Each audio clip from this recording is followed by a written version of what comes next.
Uvod, jedro, pa zaključek.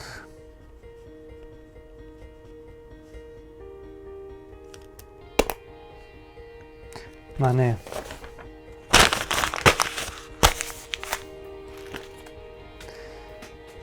V videu to ne bo delovalo.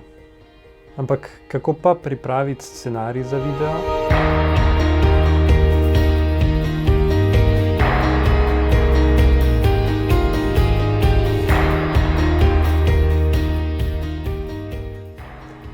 Živjo, Rok tukaj in nadaljujemo z našim usposabljanjem oznanjevanje preko videa. Danes si bomo pogledali, kako pripraviti scenarij. Vse nas so v šoli učili, kako se piše spise, vsi poznamo tisto uvod, jedro, zaključek. Kaj pa, ko pripravljamo scenarij, katere stvari bodo tukaj nadomestile te tri osnovne dele? Pa si poglejmo. Prva in najpomembnejša stvar je vaba. Zakaj je najpomembnejša? Zaradi tega, ker če ta vaba ne bo dobra, potem ljudje niti ne bodo gledali videa naprej. Pač realnost na spletu je taka, da je ponudbe toliko, da če nekomu nekaj ni všeč, bo pač šel drugam in bo tam našel nekaj boljšega. Zato je dobro, da to vabo, teh prvih nekaj sekund videa, dobro premislimo. Da ponudimo ljudem nekaj, kar bo zabavno, kar bo privlačno, kar bo tudi v njih zbudilo željo potem, da bi gledali naprej. Da že pokažemo, to bomo ponudili v tem videu, odgovor na ta vaš problem. Ko pripravljamo, ko razmišljamo o vabi, pa je dobro še eno stvar imeti v mislih. Vabo pripravljamo za gledalce, ne za nas. Se pravi, pomislimo, kaj je tista stvar, ki jo gledalci iščejo, ki jo hočejo. Dajmo tisto stvar jim ponuditi, ne tiste stvari, ki se mogoče nam zdi najbolj pomembna.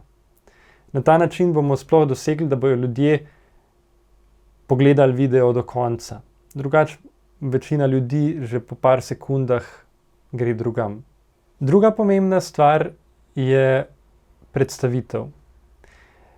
Predstavitev običajno zajema neko uvodno špico, lahko je to animiran logotip, če ga imate, ali pa pač neka špica, ki predstavi vas, vaš kanal, vašo župnijo, vašo društvo, vašo organizacijo, kogarkoli,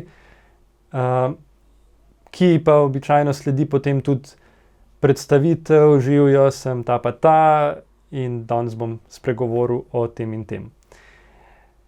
Dobra praksa pri pripravi te točke je tudi ta, da pomislimo in ljudem napovemo oziroma obljubimo eno stvar, da bomo povedali neko zadevo, če bodo pogledali video do konca.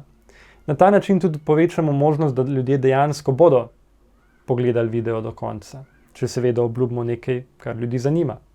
Tretja točka v pripravi scenarija je problem, ki ga imajo gledalci in ki ga bomo mi poskušali rešiti.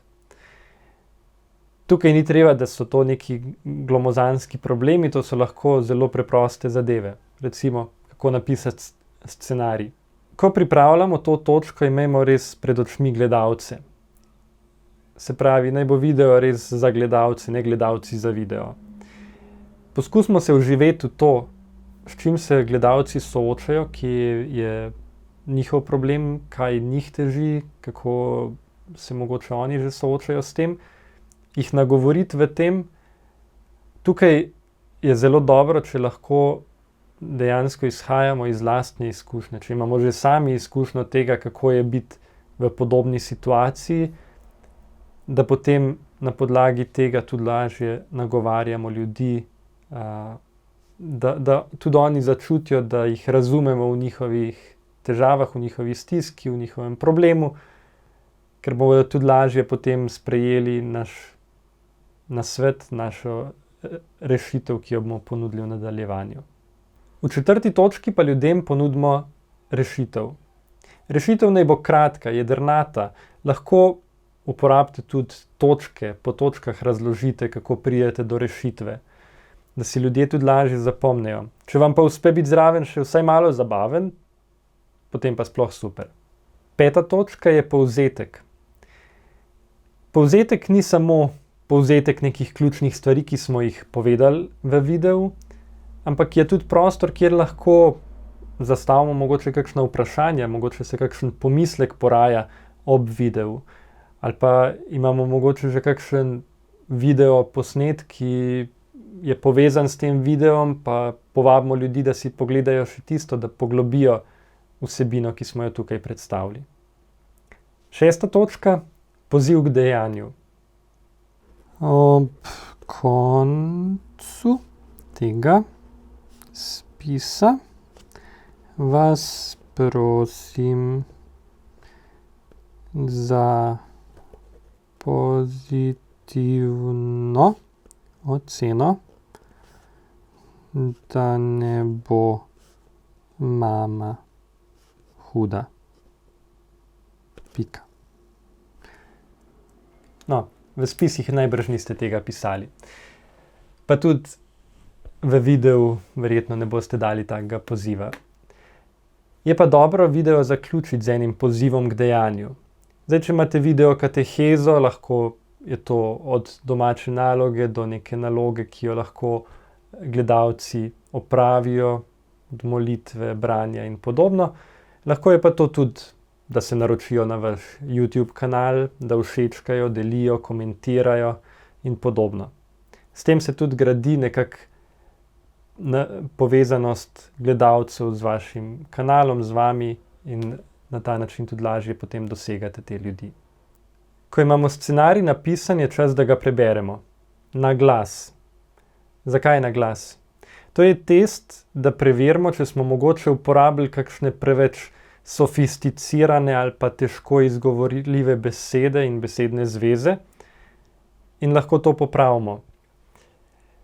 Poleg tega je dobro tudi zato, da ne bomo uporabili kakšnih preveč dolgih povedi, ki jih ne bomo mogli potem izgovoriti niti v enem dahu. No, daljše povedi je dobro razkosati ali pa skrajšati, da jih lažje izgovorimo, da nam ne zmanjka zraka med tem, ko govorimo.